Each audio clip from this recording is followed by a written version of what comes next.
ईश्वर तू ही अन्नदाता है। किसी राज्य में एक प्रतापी राज्य हुआ करता था। वो राजा रोज सुबह उठकर पूजा पाठ करता और गरीबों को दान देता। अपने इस उदार व्यवहार और दया की भावना की वजह से राजा पूरी जनता में बहुत लोकप्रिय हो गया था।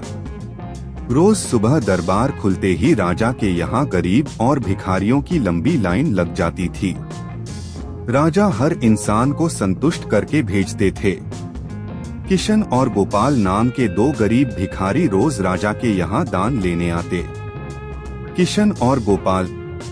राजा जब किशन को दान देता तो किशन राजा की बहुत वाहवाही करता और राजा को दुआएं देता। वही जब राजा गोपाल को दान देता तो वह हर बार एक ही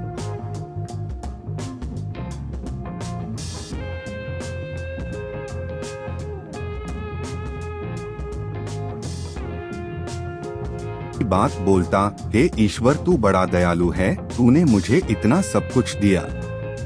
राजा को उसकी बात थोड़ी बुरी लगती।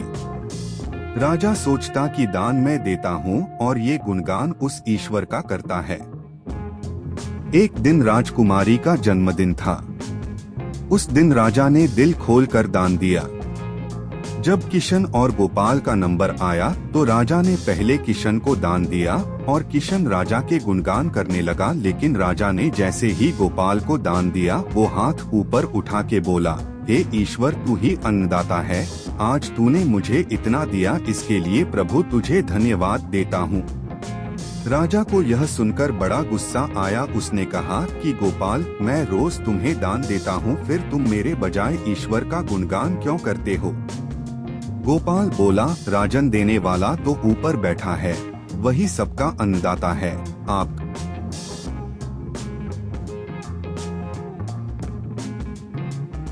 का भी और मेरा भी। यह कहकर गोपाल वहां से चला गया। अब राजा ने गोपाल को सबक सिखाने की सोची।